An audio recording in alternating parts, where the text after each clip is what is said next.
Wait, let me zone in. So going out on your own to clubs or raves or other night venue events, this is something I think more guys out there, or a lot of guys out there, are interested in learning how to do or giving it a go, because it's not something that is particularly like difficult on like a technical, like what do you do level. You literally just go to an event on your own. And I think yeah, but it's something that you and I both challenged ourselves in the past to learn how to do. And I think we have stories and we have reasons as to why we did this. And maybe this video just serves as an encouragement to the men out Mm. there who watch us and the girls out there who watch us, who are interested in, going out solo when they don't have anyone to go with. What's your take on this? What's your advice? Yeah, I technically did it twice in my life. Hey, like when I was young, when I was 23 or something, when I was quite young and I was overcoming my depression, I gave myself a challenge because I'd been so agoraphobic and I'd never really left the house and been depressed and suicidal. I was like, what if I go to the place that's the exact opposite of that? Bars and clubs. And I went mostly to clubs. And what if I go by myself? It didn't really start out as like some big thing. I was just like, oh yeah, I'll go to bars and clubs and see what happens. I just went there. I was awkward. I was nervous. I was terrified and all of that. I learned how to make friends with bartenders and the security staff, like, because a couple of the nights when I went, they were the only people there because I would go at like 7 p.m. on a fucking Tuesday night. And like, there's basically no one dancing. Like, it's a chill night and I would just talk to whoever was there. And then I did it again when I was about 28, 29, when I did the approach anxiety program at Good Looking Loser. There are a few days or a few nights where you have to go out to a bar or a club. And because I'd already had that experience when I was younger, it wasn't that difficult, but it was still a bit of a challenge because you're actually hitting on women at this point and talking to them and overcoming your approach anxiety. So That's interesting because that is the first time I encountered even the concept of like going of like, oh, you can like, as in Good Looking Loser, and that program more or less gave me the idea or permission that I could theoretically go to these events or like go to a bar or go to a club without having to have my friends there. Like I could do that on my own. And in fact, he challenges you. He's like, was it 2 weeks worth? Like you had to go out maybe 2 weeks worth of challenges where you had to yeah, go there were and several days where it's like, yeah, go to a bar, walk up to every woman, tell her you dig her style or you find her sexy or something like that. Yeah. Yeah. it was even more basic than that. I was like, just ask for water. I remember he had a separate thing where it was like he had his approach anxiety program where you learn how to talk to girls. He also had a going out on your own challenge program as well. And there was like a basic like ramping up like things you would do. Like you would go ask the bartender for water. You would try and talk to people socially. It was a lot more than just it was more than just hitting on girls. It was like gaining the social freedom to not need other people to, go out and enjoy your life, go out and be in these nighttime venues. So yeah, it was like, wait, when you were younger, was it like, it was like 6 months or something? You were going like a lot, weren't you? Like out quite a bit. It was a lot, bro. Yeah. And I had some friends that wanted to go. I eventually made some friends that also would go clubbing, but they'd only go out like, I don't know, 2 nights a week, like sometimes 3 nights a week. I think because I had so much momentum, I was like, this is the exact opposite of how I've lived my life for the last like 8 or 9 years of just being inside, being depressed, being lonely. And it almost felt like this superpower. It felt like manic in a way, if you know what I mean. Like, holy crap, I have all this energy. I can go out every night. I can literally walk up to strangers and be like, hi, how's your night going? Men, women, doesn't matter. Like, I can just talk to anyone. I can talk to the bartenders. I made friends with a bunch of the security staff and people like that. Like, it almost felt like a second home at some point.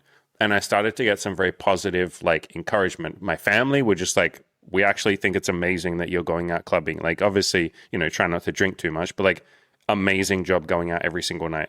The friends that I started to make at clubs and places like that were encouraging. And I even had a therapist at the time. When I told her, I'm going out to bars and clubs, she was like, that's amazing. And then I was like, yeah. I just go by Yeah, but they don't myself. And expect she was that. like, yeah, she They're was not going to like, expect you that are from you. You're depressed.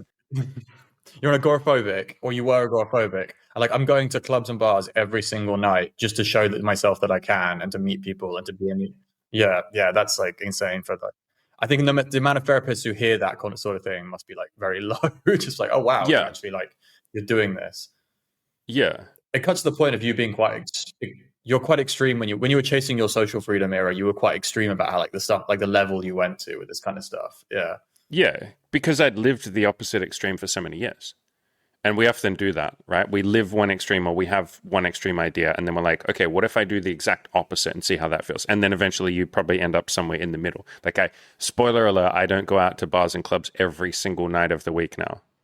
In fact, I don't really go to bars or clubs at all. Like, I'm in bed by 7 p.m. like a good Christian boy. Lights out, 8 p.m., ready to go to sleep. But yeah, no, it was such a beautiful, cool time of my life, man. And I guess like the whole point of this video is us giving permission to guys or girls that want to go out to bars and clubs alone, even just, to see what it's like. But there's all that like fear and like anxiety of like, what if I sit there like a freak? And all I would do, man, is I just had my phone, and I would just like the first couple of nights, I would just be on my phone. I'd be sitting in the bar. I had a drink to make me feel a bit more normal. And I'd just be on my phone, like fucking sitting there on my phone trying to feel safe. And I did that the first couple of times. And then eventually I worked up the courage to put the phone down and just sit there and look around and have a drink and all of that. And then eventually did that for a couple of weeks. And then I worked up the courage to talk to people. It's not like on night one, I was courageous and confident and able to go and talk to people. It was almost like my own form of approach anxiety program, like working up the courage to start talking to people. And eventually after doing that for months, there was one night where I had one girl that I had my eye on. Actually, there was a million times I had my eye on girls, but I wasn't confident enough to approach them. But this one girl, I danced with her for a while. We talked a little bit. Her friend was there as well, and I made friends with the friend. Something in my brain was like, you got to make friends with her less attractive friend. Like, otherwise she'll cockblock you. So I made friends with her.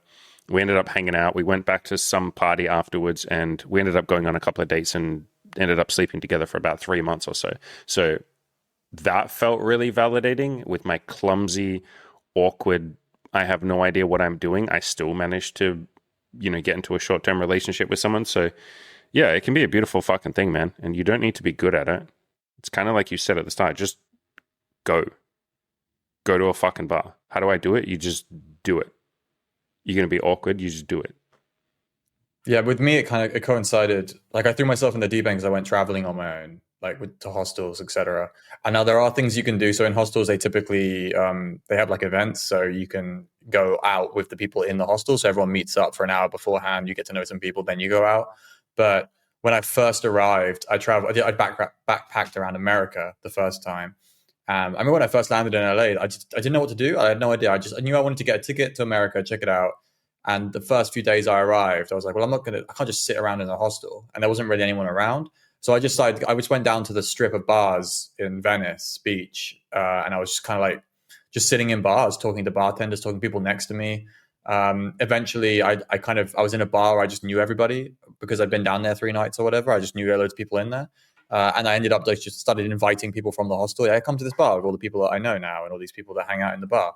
And then when I was on that trip, I would end up in towns and end up in cities, and I wouldn't know anyone, obviously, because I was traveling alone. So I would make friends in the hostels. That was the main way. But sometimes I would see like events, and I would see DJs and stuff that I was into.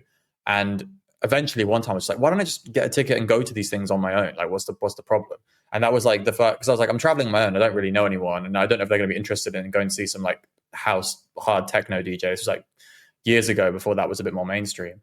So like it was those, I started going to these events where I was like, I really want to go to this event. I don't know anyone. I might just get a ticket and go. And then I spoke to quite a few friends of mine who do the same thing because they like bands, like indie bands that people don't really know about too much, or people they're not widely appreciated. So like if they want to go, they have to find people who know in the friend group, or they just go on their own. And so it was left that kind of thing, going to these ticketed events on your own was a little bit more normal or normalized in my mind. What wasn't normalized is like just going to club nights, like going to like raves, raves that are being held on the beach and stuff like that without knowing anyone. That to me was a little bit less normal, but I think because of my experiences traveling alone, it was a lot less scary. And I know now that I can go to any city in the world, go to like the strip of bars, and just know that I can go around, don't need anyone with me, can just hop bars, make friends, talk to people. In some places in terrible Spanish, like it's actually quite fun when you don't know the language.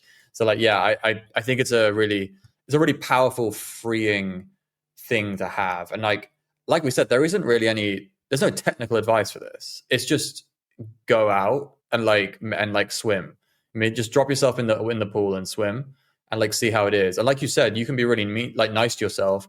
Like you only go out for an hour in the early time when there's not many people around. You can get a drink and sit on your phone. As long as you get yourself out, it's a victory. Like, I mean, you've won. Like you beat your anxiety, or you beat whatever stories that are in your head saying you can't do this, because you actually did it. So that's probably that's what we'd recommend, isn't it? The baby steps initially is like just go to a venue, go into the venue, and then leave the venue, and you've been out on your own. Like even if you only stepped in there for 10 minutes and left because your anxiety was too high, you've taken the first step into like, next time we'll be there for longer, and then longer, and at some point you'll talk to someone. You can be really slow about it. It wasn't slow for me. Like I very quickly, because I wanted to meet people, I'm very extroverted. Like my desire to talk to people just kind of overrode my anxiety. But for like people like you, it is a case of, more baby stepping, more like, crawling towards like what your anxiety is preventing you from doing. And yeah, I think I recommend it at least for people just to try it. Like even people who are like, oh, I don't really like going out, I don't like clubbing, whatever like that. Like if you haven't been, you probably want to go and experience it, like, and just try it one time. I think it's at least worth actually doing that. We coach guys who are like, I don't enjoy it. I don't enjoy the nightlife. And we're like, cool. You don't have to involve yourself, like if you don't enjoy it at all. But we're happy that you tried it. Like you obviously know because you've actually experienced it and you gave it a go. Yeah. Yeah. It's incredibly freeing just to know that you can do it. And for people that want to socialize as well, it's a cool way to socialize. Like you can literally just go and like, we're not even saying this has to be for meeting women. It can be, but you can literally just walk up to guys and be like, hey bro, like I don't know anyone here. I'm out by myself. Like, do you want to be friends? Can I hang out with you? Like you can just go and hang out with other groups of people. And we've had a lot of coaching clients that's how they build their social life. They literally just go out to bars. They have crazy nights. Like you remember the guy that we call, I'm not going to say his name, but Social A, that guy? He would just go out and have... Yeah. No, that's not his name. And the other guy that starts with V, the Indian guy that starts with V. Like the guys who go out on their own, they had the crazy stories. They fucking crush it. Yeah, they have these wild, crazy, good experiences. This really suits certain personality types, and I'm good at. You and I can both spot when it's like, oh, this would suit you. Like, give this a go, because like there are, and everyone knows people. Everyone knows these like hyper extrovert social butterfly guys who like would really suit this sort of activity. And like if they haven't tried it, it's just a case of like pushing them slightly and be like, go see if you like this, because I think if you're extroverted and you get a lot out of social interactions, you will love being like a well-known name in like your town's night scene. Like you'll just enjoy this. Like it's something that will actually be very positive in your life, especially for building social circle, not just dating. Obviously, like you said, I think we're coming at this more from a social angle, whereas like this will be good for your social life, good for your anxiety. Obviously being comfortable going out on your own is amazing for like, if you want to go into approaching, because like I said to a guy the other day, like I'd recommend, he was doing day game only. And I was like, I recommend like trying nighttime, because you basically double your opportunity during the day for like the amount of girls you can meet. So like I would at least encourage trying to do it. So I think it's, but like, sorry, get back to it. I think mainly for the social stuff is what I initially recommend, especially for people who want that level of social freedom and social anxiety, like crushing that they're looking for. This is a great exercise. Yeah, it's an amazing way of doing it. Anything else we want to add? No, is there any tips? I have some tips. Like I do say, like if you're looking to go out and socialize in these venues, we have the game of the social game and the approach game that we do. So this is kind of for guys who are looking to approach. So if you approach a woman, you get 2 points. If you talk to a guy, if you talk to a girl, but it's just a friendly thing, like a social thing, it's 1 point. If you talk to a guy and it's a social thing, it's half a point. So that's a point. It's a points tally. And your goal is to get whatever number you're comfortable trying to hit. So if you're trying to hit like 10 points, that's like, 5 approaches. But it's also potentially talking to 20 guys in there, being like, hey, how's your night? What's up? Where you from? Yeah. So there's so many different ways you can play the game. But it's just about talking or approaching and getting a certain points tally. Yeah. And if you hit on a woman, you get 2 points. If you end up sleeping with a woman, you get 1,000,000 points. Like, you're just playing a little game of like, how many human beings can I talk to tonight? Yeah. I don't think we're adding the extra points for it's not the snitch, Andy. It's not like Quidditch, mate. It's just a case of encouragement, A encouraging million people to points. talk. You win. Yeah. Yeah. Mhm. Hell yeah. No, it's a good game for like, I think guys, the guy I met who had this game, part of it was like he felt like he was better at talking to girls when he had warmed up the social battery as well, warmed up the social muscle. So like he wanted to have something to encourage him to do that as well on top, and he wanted to make friends. So he was like trying to do several things at once. He was trying to meet girls and make friends. So he wanted this like hybrid game which encouraged him to like, talk, but talk to everybody basically. Yeah. Yeah. Talk to everybody. That's the signing off message. Talk to everybody. Talk to everybody. Go talk to everybody. If you're inexperienced, maybe you're even a virgin, you've probably been sitting around trying really hard to lose it and give yourself that beautiful, amazing sex life that you've always wanted. It's time to actually do this thing for real. Here's just a little taste of some of what we've helped our inexperienced clients achieve. Theo lost his virginity, had a bunch of sex, and even participated in an orgy. We helped Ravi lose his virginity at age 30 and go on to build the type of amazing sex life he never dreamed was possible. Jeff hadn't had sex in 9 years and ended up having sex within just 5 weeks of coaching.